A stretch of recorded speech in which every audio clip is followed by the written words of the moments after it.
এক গ্রামে মৃত্তিকা নামে এক মেয়ে বাস করত। তার বাড়িতে ছিল তার সৎ মা, বাবা আর সৎ বোন। তার বাবা যতক্ষণ বাইরে থাকতো, তার সৎ মা আর সৎ বোন তার উপর অত্যাচার করত। বাড়ির সব কাজ তারা ওকে দিয়েই করাতো।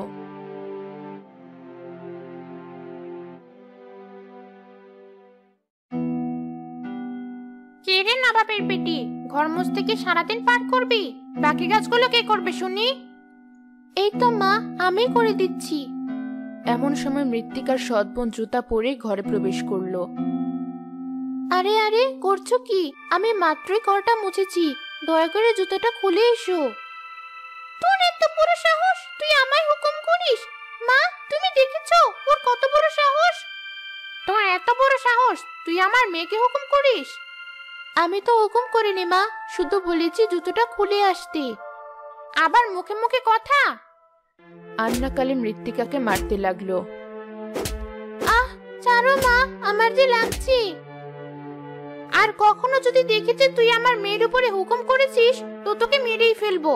এখন কান্না বন্ধ করে ওই জায়গাটা আবার মুছে তারপর কাপড় কাচতে যা। মৃত্তিকা তার সৎ মায়ের কথা মতো ঘর মুছে কাপড় নিয়ে পুকুর পাড়ের দিকে যাচ্ছিল।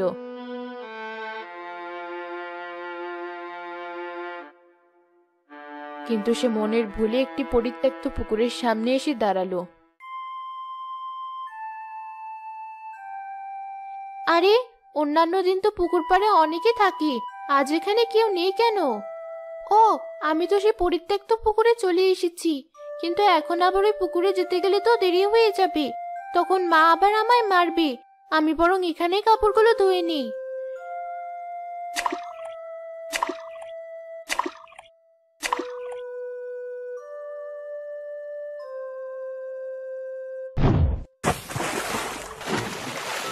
আরে, আমি তো কিছুতেই আর পুকুর পাড়ে উঠতে পারছি না।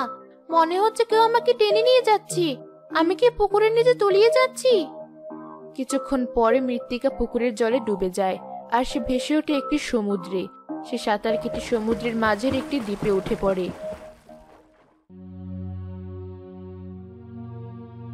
এ আমি কোথায় এলাম? শুনেছিলাম যে ওই পরিত্যক্ত পুকুরে কেউ নামলে আর ফিরে আসে না, কিন্তু তখন এসব না ভেবেই পুকুরে ঝাঁপ দিয়েছিলাম। তবে কি আমিও আর কখনো ফিরে যেতে পারবো না? আমি বরং এই দ্বীপের চারপাশে ঘুরে দেখি, যদি কোনো উপায় বের করতে পারি।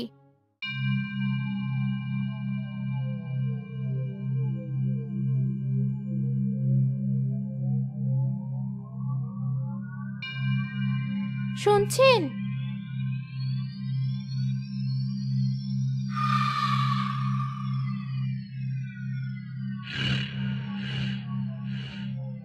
আমি এখানে এসে হারিয়ে গেছি, কিভাবে বাড়ি ফিরবো বুঝতে পারছি না।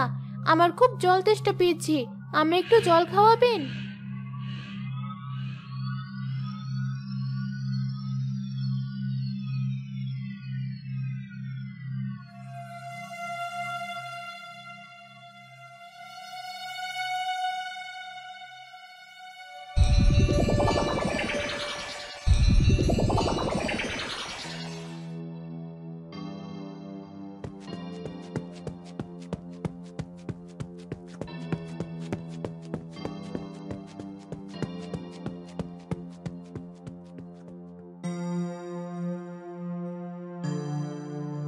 এখানে এসেছো নিজের ইচ্ছায়, কিন্তু এখান থেকে যাবে তার ইচ্ছায়।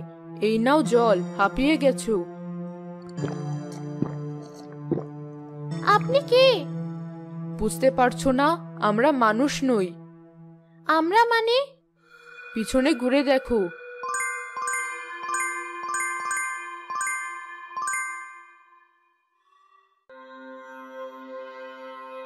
আমরা যখন ইচ্ছা হয় তখনই দেখা দেই। এবার চলো ওনার কাছে। কার কাছে?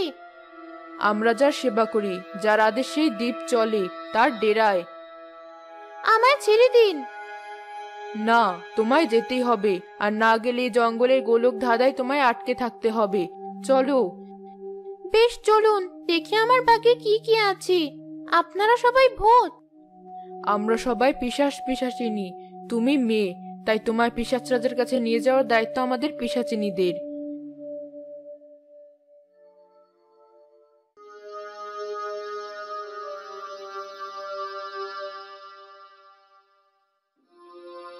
মহারাজ, এই মেয়েটি আজ আমাদের দ্বীপে ঢুকে পড়েছে। কে তুমি? এখানে কেন এসেছো? আমার নাম ঋত্বিকা। আমি এখানে কিভাবে এসেছি জানি না। আমি তো পুকুরে কাপড় কাচতে গিয়েছিলাম, কাপড় হারিয়ে যাচ্ছিল বলে নেমেছিলাম, আর তখনই আমায় কেউ টেনে এখানে নিয়ে এসেছে। আমি বাড়ি যেতে চাই পিশাচরাজ। যেতে যখন চাচ্ছ তখন তোমায় আমার কাছে একটা পরীক্ষা দিতে হবে। যদি আমার প্রশ্নের উত্তর দিয়ে আমায় খুশি করতে পারো তবেই তোমায় আমি যাওয়ার ব্যবস্থা করে দিতে পারি। বেশ, ঠিক আছে, বলুন কি প্রশ্ন? বলো তো, মানুষের জীবনের আসল সম্পদ কি? মানুষের আসল সম্পদ হলো জ্ঞান। বাহ, এবার বলো তো, সৌন্দর্যের মাপকাঠি কি? সৌন্দর্যের মাপকাঠি হলো মানুষের হৃদয় বা মন। যার মন যত সুন্দর সে তত বেশি সুন্দর, কেননা বাহ্যিক সৌন্দর্য চিরস্থায়ী নয়। যথার্থ। এবার বলো তো, মানুষের সবথেকে শক্তিশালী অস্ত্র কি? সাহস। সাহস ছাড়া মানুষ কখনোই জীবনে এগোতে পারবে না। তুমি খুবই বুদ্ধিমতী মেয়ে। আমি তোমার উত্তরে খুশি হয়েছি। তোমায় আমি তোমার বাড়িতে যাওয়ার একটা উপায় বলতে পারি, তবে তুমি ফিরে যেতে পারবে কিনা সেটা তোমার নিজের উপর নির্ভর করছে। আমার উপর? হ্যাঁ।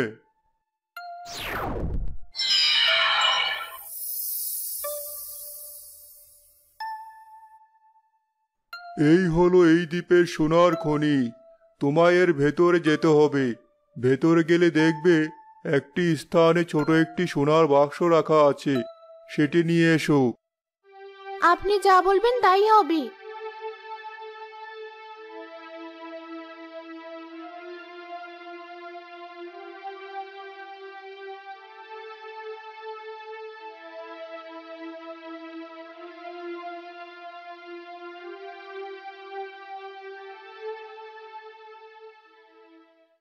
এবার তুমি এই বাক্স নিয়ে সমুদ্রে ঝাঁপ দাও। এই বাক্স তোমায় পৌঁছে দিবে তোমার গন্তব্যে। আমি তোমায় এই জঙ্গল ছাড়ার অনুমতি দিলাম। আপনাকে অনেক ধন্যবাদ পিশাচরাজ। এবার তবে আমি আসি। পিচাসিনী, যাও, ওকে পৌঁছে দাও জঙ্গলের বাইরে।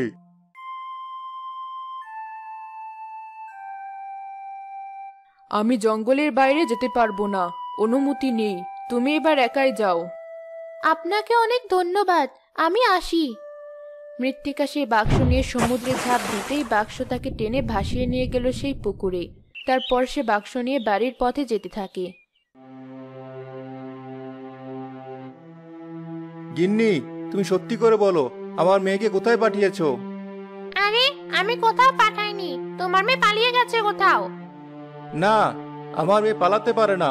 তোমরা মা মেয়ে মিলে নিশ্চয়ই কিছু করেছো।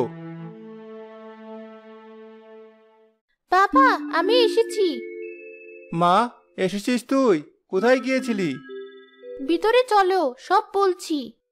আয় মা, আয়। তোর হাতে ওটা কি? যাক মা, তুই ফিরে এসেছিস, এই অনেক। তাই বাক্সে কি আছে দেখ তো। ও মা, কতগুলো সোনার গয়না আর মণিমাণিক্য। নিশ্চয়ই পিশাচরাজের কৃপা। সেই রাতে সকলে ঘুমিয়ে পড়লে আরশি আর তার মা নিজেদের মধ্যে কথা বলছিল। দেখেছো মা, ওই মৃত্তিকা কিনা সোনার খনি থেকে এক বাক্স সোনা দানা নিয়ে এলো। তাই তো দেখছি, গাটা জ্বলে যাচ্ছে একদম। ইস, আমরাও যদি পেতাম।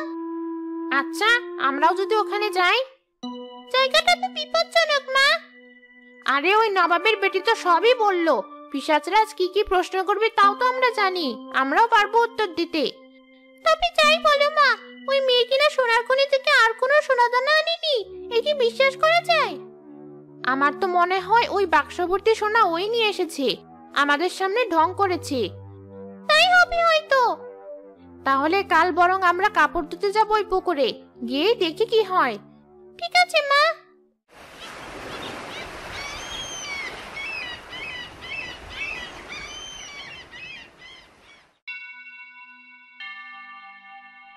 কিরে, কোথায় যাচ্ছিস? কাপড়গুলো ধুতে যাচ্ছি মা।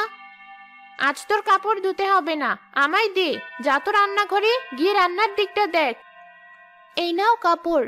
তবে তোমরা ওই দ্বীপে না গেলেই ভালো হয়। জায়গাটা কিন্তু ভয়ঙ্কর। তোকে এত কথা বলতে হবে না। এক বাক্স সোনা পেয়ে পাখা গজিয়েছে, তাই না? দেখিস, আমরা আরো বেশি সোনা নিয়ে আসবো। তুই যা আমার সামনে থেকে। আসছি, তুই তৈরি তো? হ্যাঁ মা, চলো। আন্নাকালি আর আরশি চলে গেল সেই পুকুরে। তারা সেই পুকুরে নামতেই পৌঁছে গেল মাঝ সমুদ্রে। তারা সেই দ্বীপে উঠে জঙ্গলের ভিতর গিয়ে দেখা পেল এক পিশাচিনীর। এই যে পিশাচিনী, আমাদের পিশাচরাদের দরবারে নিয়ে চলো। তোরা কি আমায় হুকুম করছিস? আরে না না, আমার মা না বুঝিয়ে ভাবে বলেছে। আমি বলছিলাম আমাদের একটু পিশাচরাদের দরবারে নিয়ে চলুন, আমরা তো হারিয়ে গেছি। বেশ, চল।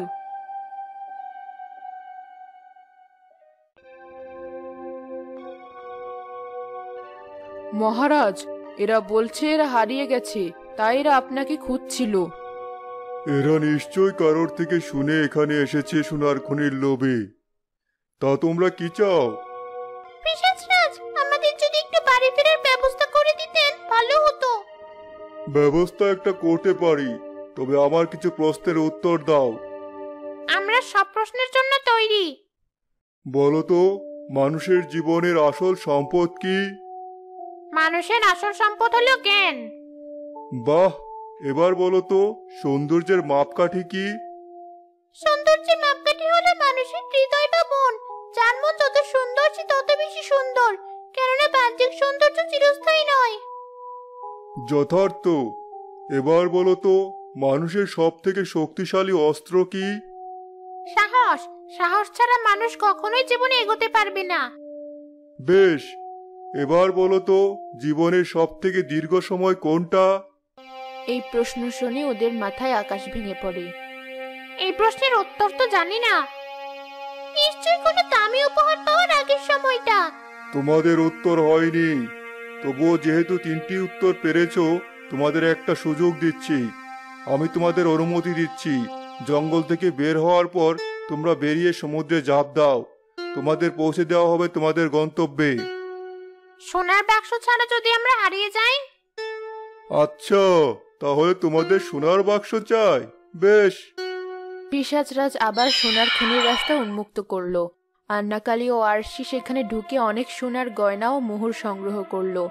তারা সেগুলো রাখার জন্য সেই ছোট বাক্স খুলতে চারদিকে ভূকম্পন হলো এবং খনির রাস্তা বন্ধ হয়ে গেল। পিশাচরাজ মৃদু হাসলেন।